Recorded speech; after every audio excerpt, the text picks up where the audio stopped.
Se você diz, em Deus criou o mal, eu vou te pedir uma coisa simples. Me mostre onde Gênesis diz isso. Não me mostre a sua conclusão. Me mostre o texto. Porque uma acusação só é forte quando ela nasce das palavras que você está acusando. E quando a gente lê Gênesis com calma, o que aparece não é um Deus fabricando o mal. O que aparece é um Deus falando e uma criatura escolhendo. E aqui vai a primeira frase que muita gente não suporta ouvir: o mal não entra no mundo como uma coisa criada. Ele entra no mundo como uma rebelião escolhida. Então, antes de qualquer debate, eu preciso alinhar o terreno. Gênesis não começa com trevas morais. Gênesis começa com ordem.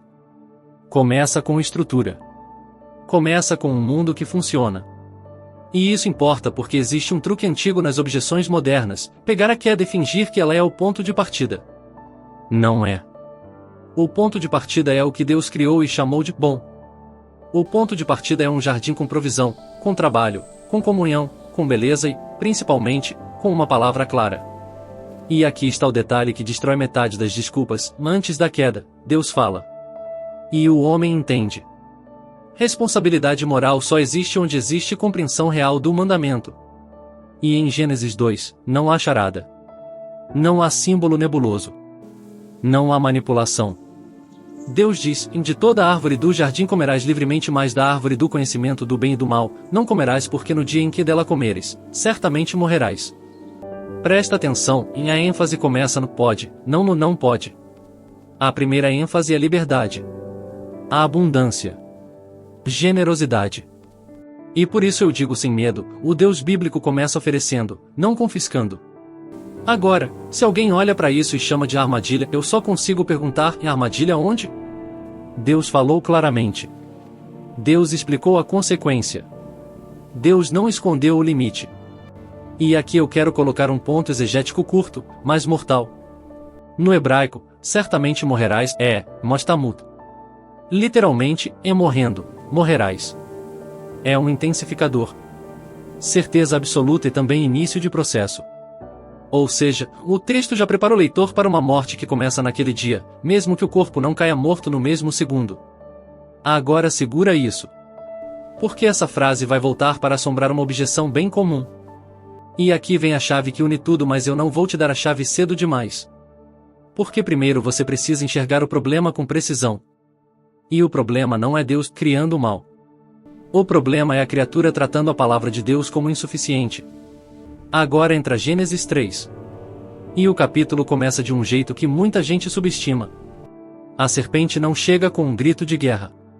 Ela chega com uma pergunta. Foi isso mesmo que Deus disse? Essa pergunta não está buscando informação. Ela está produzindo suspeita. Ela está introduzindo uma semente: e se Deus não for confiável? E aqui entra outro detalhe do original, lindo e perturbador. O texto diz que a serpente era astuta. A palavra hebraica é tar. E logo antes, em Gênesis capítulo 2 versículo 25, o homem e a mulher eram nus, arumim. Mesma raiz. O narrador está fazendo teologia com literatura. Ele está contrastando em transparência sem vergonha e com astúcia que gera culpa. E agora observa o método da serpente, porque ele ainda está vivo no mundo moderno. Primeiro, ela distorce o mandamento. Deus disse: de toda árvore comerás livremente. A serpente reformula como se Deus fosse restritivo: e não comereis de toda árvore? Esse é o primeiro golpe, em transformar o Deus generoso em um Deus controlador. A queda começa quando a generosidade de Deus é reescrita como opressão. Depois vem o segundo golpe, em negação direta. Certamente não morrereis. Não é debate. É contradizer Deus na cara dura. E então vem o terceiro golpe, em atacar o caráter de Deus. Deus sabe que, ou seja, em Deus estaria escondendo, retendo, manipulando. Percebe? O pecado não começa com o ato. Começa com uma mudança de postura diante da palavra. A palavra deixa de ser suficiente e vira suspeita. A serpente não cria o pecado, ela testa se a palavra de Deus ainda governa. Agora vem uma parte que quase ninguém enfatiza, mas o texto enfatiza: e a mulher responde, a serpente já responde com a palavra editada. Ela remove o livremente, a ênfase da liberdade some. Ela adiciona uma proibição que Deus não falou: e nem tocareis. E ela só avisa: certamente morrerás, para que não morrais. O que isso significa? Significa que o pecado começa com pequenas concessões internas. Você endurece um pouco, e Deus parece opressor. Você suaviza um pouco, e Deus parece inofensivo. Nos dois casos, a confiança racha. Então presta atenção nisso, o primeiro ato do pecado é hermenêutico. É a interpretação errada. É a edição da palavra. Agora vamos à árvore. Porque aqui nasce a objeção: Deus proibiu o conhecimento. O texto chama de árvore do conhecimento do bem e do mal. E aqui a leitura superficial derrapa feio. Conhecer bem e mal não significa necessariamente aprender moralidade pela primeira vez. Até porque eles já tinham um mandamento. Eles sabiam o que era obedecer e desobedecer. No hebraico, bem e mal pode funcionar como um merismo em um par de opostos que indica a totalidade. Como quando alguém diz do início ao fim. Não é dois pontos apenas, é o todo. Então o sentido, no fluxo do texto, aponta para em autoridade total para definir o bem e o mal, autonomia moral, soberania. Em outras palavras, o pecado não é querer saber. O pecado é querer decidir. E aqui vai outra frase que corta: e a árvore não seduz. Ela delimita. A árvore não é agente moral.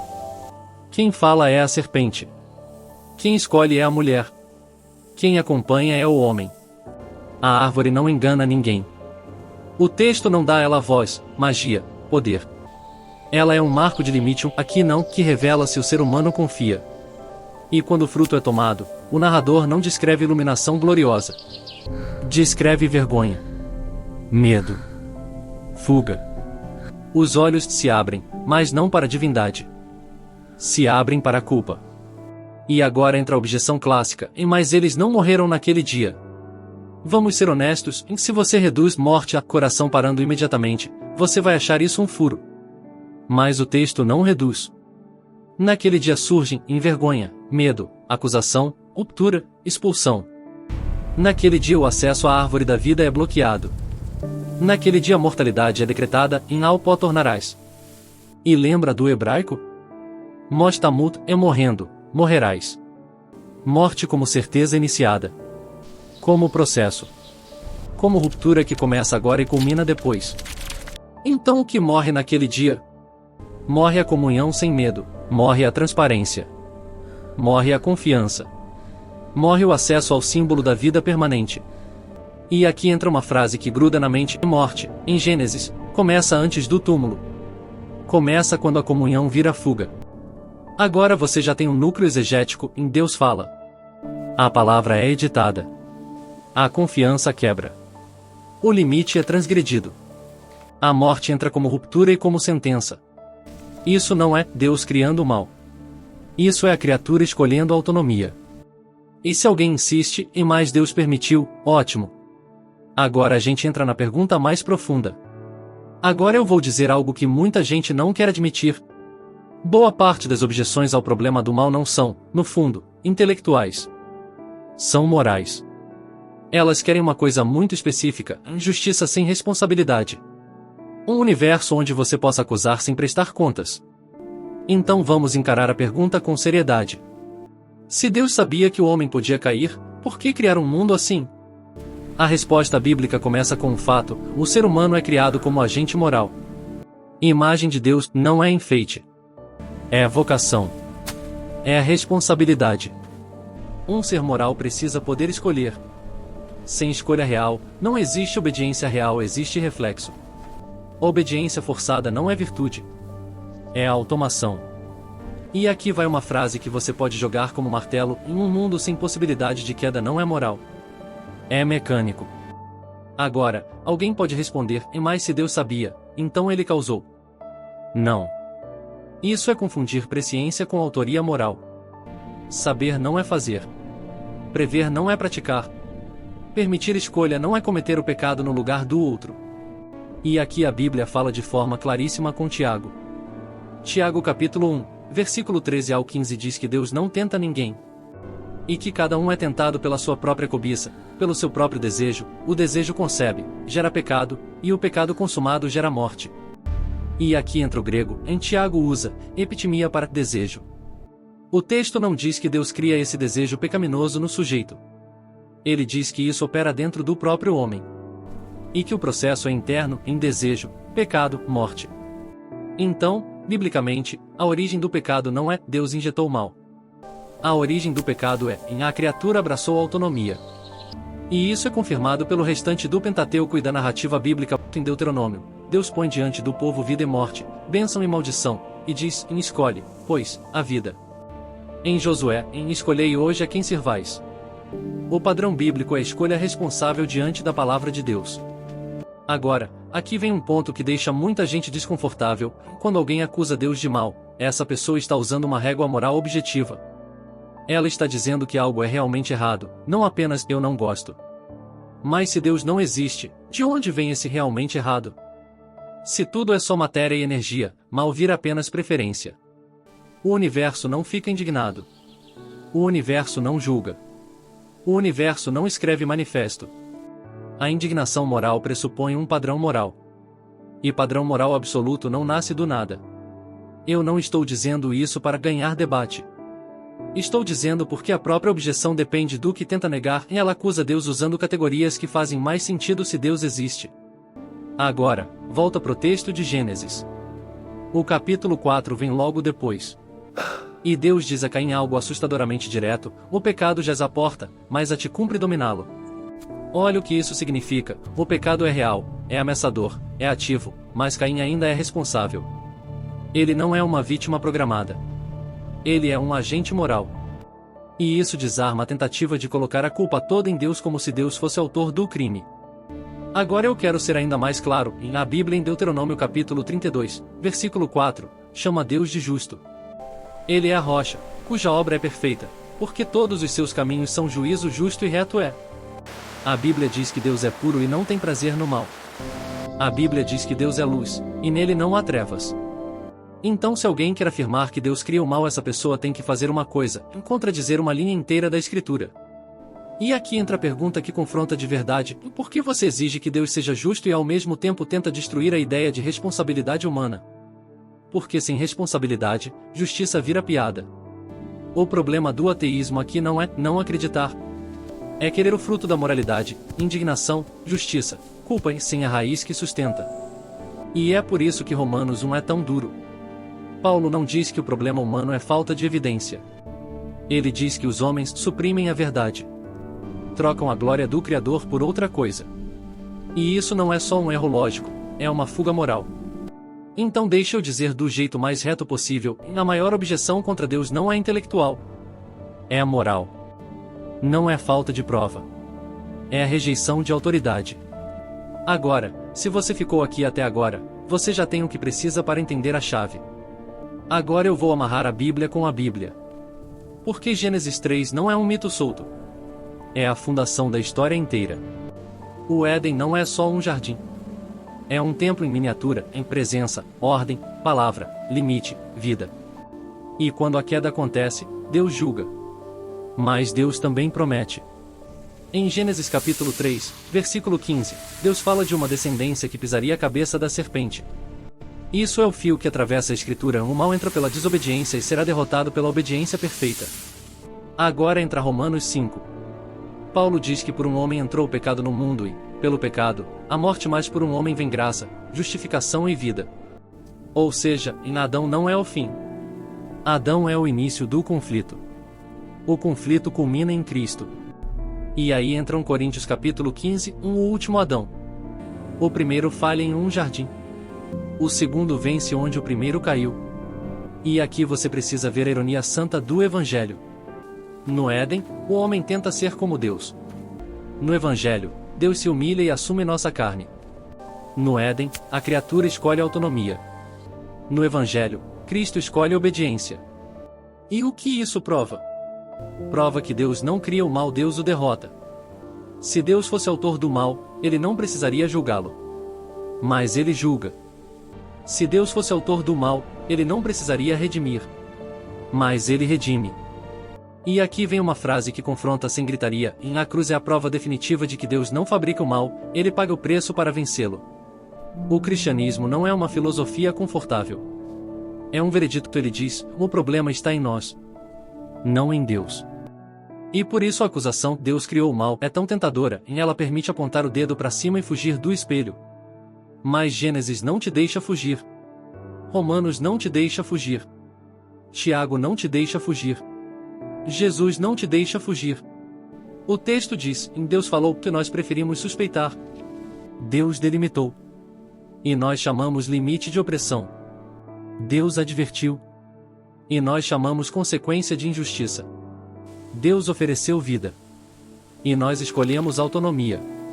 Mas ainda existe uma camada mais profunda que precisa ser encarada.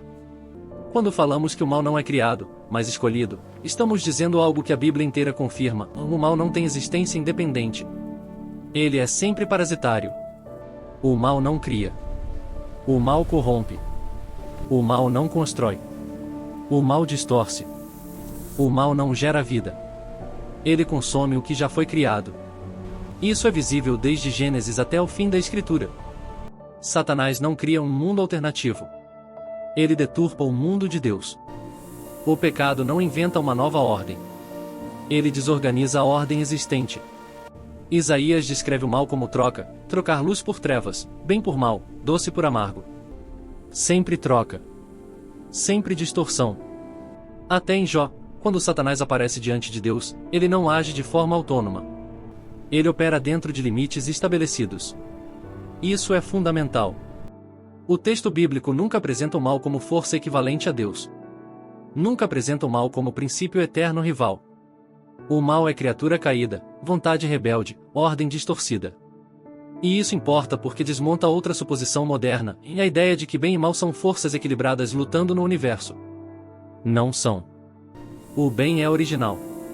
O mal é intruso. O bem é estrutural. O mal é corrupção. E se o mal é corrupção, então ele depende daquilo que foi criado bom. Ele não pode existir por si mesmo. Isso explica por que Romanos 8 diz que a criação geme. Ela não geme porque foi criada má. Ela geme porque foi sujeita à corrupção. Corrupção não é criação. É decadência. Isso também explica por que Apocalipse termina não com a criação de um novo princípio, mas com restauração. Novo céu. Nova terra. Não um universo diferente da intenção original, mas a renovação do que foi distorcido. Percebe o padrão? Deus cria bom. A criatura corrompe. Deus julga. Deus promete. Deus redime. Deus restaura.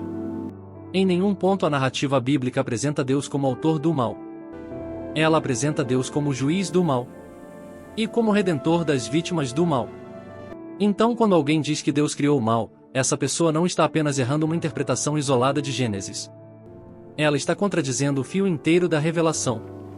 E agora, sim, depois de atravessar Gênesis, Tiago, Romanos, Isaías, Jó e a promessa final, a chave se torna ainda mais clara. E aqui está a chave que une tudo, agora sim, inteira, completa, inevitável. Deus não criou o mal. Ele criou um mundo onde a obediência precisava ser escolhida. A serpente não cria o pecado. Ela testa se a palavra continuará sendo suficiente. A árvore não seduz. Ela marca o limite da confiança. E o pecado, no texto, não nasce como substância criada. Nasce como rebelião escolhida. Então, se você quer discutir isso com honestidade, aqui está a pergunta final, a pergunta que tira o sono de quem prefere acusações fáceis. Você quer um universo com justiça mais sem responsabilidade? Você quer um universo onde o mal é real, mas ninguém é culpado? Você quer condenar Deus usando uma moralidade que não consegue fundamentar? Gênesis é mais antigo que nossos debates, e ainda assim ele lê o coração humano com precisão cirúrgica. Ele diz: o problema não é falta de luz. O problema é recusa de confiança. E o Evangelho fecha o ciclo. Onde a queda trouxe morte, Cristo traz vida. Onde Adão falhou, Cristo venceu. Onde nós escolhemos autonomia, Cristo escolheu obediência. O problema nunca foi Deus permitir a possibilidade do mal. O problema é o ser humano não suportar a ideia de ser responsável diante de Deus. Se esse vídeo te ajudou a ler o texto com mais cuidado, se ele te fez pensar antes de repetir interpretações fáceis, então se inscreva no canal. Deixe o like. Compartilhe com quem leva a Escritura a sério. E escreva nos comentários o que esse texto despertou em você. Porque aqui, antes do púlpito, nós escolhemos compreender